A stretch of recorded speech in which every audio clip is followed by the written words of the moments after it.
Hello everyone, আমি Keya. Welcome to my YouTube channel একান্ত আপন হ্যান্ডিক্রাফট। তো আজকে আমরা দেখব একটা শাড়ির রিইউজ, যেটা আমরা বাচ্চাদের সরস্বতী পুজোতে, হোলিতে পরিয়ে থাকি। পরের বছর সেটা ছোট হয়ে যায়, আর বাজার থেকে কিনতে গেলে একই টাইপের শাড়ি পাওয়া যায়। কিন্তু আপনি যদি বানিয়ে নেন তাহলে আপনি আপনার পছন্দের মতন কালার, ডিজাইন এসব পেয়ে যাবেন। তাই আমি প্রতিবারই ওর জন্য নিজের হাতে শাড়ি তৈরি করি। আপনারা যদি বুঝে উঠতে না পারেন যে আপনার বাচ্চার জন্য ঠিক কতটা কাপড় আপনাকে কিনতে হবে, তাহলে কমেন্ট বক্সে কমেন্ট করবেন, আমি আপনাকে বলে দেবো আপনার বাচ্চার জন্য কতটা কাপড় আপনার কিনতে হবে। তো চলুন আমি আপনাদের দেখিয়ে দিই আমি এবছরের শাড়িটা কিভাবে মডিফাই করে নতুন একটা শাড়ির লুক দিয়েছি, যেটা আগের বারের থেকে সম্পূর্ণই আলাদা হবে। তো এটা হলো আগের বারের শাড়ি, যেটা হাফ ইয়েলো হাফ চেকে ছিল, আর নিচের দিকটা কুচি।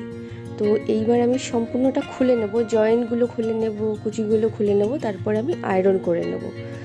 আর এই ইয়েলো কাপড়টা আমরা এবার নিচের দিকে দেব, আর এই চেক শাড়িটা দিয়ে, চেক কাপড়টা দিয়েই পুরো শাড়িটা আমরা তৈরি করব। যেহেতু লম্বা হয়ে গেছে তাই আমাদের নিচের দিকটা বাড়াতে হবে। শাড়ির লেন্থ যতটা ছিল ততটা রাখলেই হবে। তার জন্য কি করব, এই চেক কাপড়টা যেটা আগের বারে বেঁচে গেছিলো, সেই চেক কাপড়টাকেই আমরা পুরো জুড়ে শাড়িটা লম্বাটা করব, আর এই হলুদ কাপড়টা দিয়ে নিচে বাড়াবো। তো এখানে আমি খুলে নিয়েছি সেলাই, আর আয়রনও করে নিয়েছি চেক কাপড়টা, আর এই হলুদ কাপড়টা, আর কুচির কাপড়টা। তো এবার আমরা কি করব, চেক কাপড়টাকে লম্বা করব। যেহেতু হলুদ কাপড়টা সাইড থেকে সরে গেছে, তো ওটাকে বাড়ানোর জন্য আর একটা চেক কাপড় নিয়ে এখানে মিডিল থেকে এরকম সেলাই করে দিলে এটা লম্বাটা পেয়ে যাব, কুচি আঁচল করতে যেই কাপড়টা লাগে।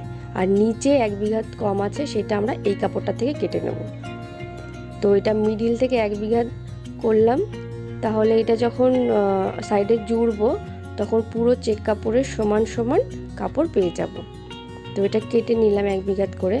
এবার এই দুটো পার্টকে আমরা একসঙ্গে জুড়ে নেব। তো এখানে আমরা এই যে চেক কাপড়টাকেও দুটো পার্টটাকেও জুড়ে নিয়েছি, আর আমরা হলুদ কাপড়টার দুটো পার্টটাকেও জুড়ে নিয়েছি। এবার আমরা এই চেক কাপড়টা আর হলুদ কাপড়টাকে কি করব, একসঙ্গে জুড়ে দেব। এটা নিচের দিকে জুড়ে দেব, তাহলে শাড়ির কোমর থেকে পা পর্যন্ত লেন্থটাও পেয়ে যাব। এখানে জুড়ে নিয়েছি দুটো কাপড়কে, তো জুড়ে নিয়েছি। এবার কি করব, এবার আমরা এখানে কিছু ডিজাইন করব। একদম সিম্পল হয়ে যাবে একটু কিছু ডিজাইন না করলে। তাই এই যে কাপড়টা, এটা একেবারে প্রথম বছরের কাপড়, এটাকে একটু চওড়া করে, যতটা চওড়া আপনারা চান সেরকম চওড়া করে নেবেন, আর দুই সাইডে পিকো করে নেবেন এরকম, বা ফোল্ড করে সেলাইও করতে পারেন। আর জুড়ে নেবেন কাপড়টাকে। এই যে আমি জুড়ে নিয়েছি, তাহলে বেশ অনেকটা লম্বা করে যদি জুড়ে নিই তাহলে বেশ কয়েকটা কুচি পড়বে, জিনিসটা আরও সুন্দর দেখাবে। তো আমি এবার এই জয়েন্টে করব কুচিটা। আগেরবার আমি নিচে করেছিলাম, হলুদের নিচে কুচিটা করেছিলাম। এবার এই জয়েন্ট যেখানে করেছি সেখানে আমি এরকম ছোট্ট ছোট্ট করে কুচি কুচি করে একটা ডিজাইন করে দেবো। আপনার যদি মনে হয় আপনি হলুদের নিচে কুচিটা করবেন, সেটাও আপনি করতে পারেন আপনার ইচ্ছা মতন। তো তার আগে আমরা সাইডটা একটু সেলাই করে নেব। এটার 4টে সাইডই সেলাই করতে হবে। আগে আমি একটু এই পাশটা সেলাই করে নিচ্ছি, তারপরে আমি কুচিটা এরকম ছোট্ট ছোট্ট করে প্লেট করে কুচি করে পিন করে নেব। যারা বিগিনার্স তাদের জন্য পিন করে নিলে তাদের সেলাই করতে সুবিধা হবে। এটা আমি করে নেব। তারপরে আমি সাইডে 4 সাইডে আমি সেলাই করব। এই সাইডে এরকম যেরকম ফোল্ড করে দেখাচ্ছি, এরকম করে 4 সাইডে আমি সেলাই করে নেব।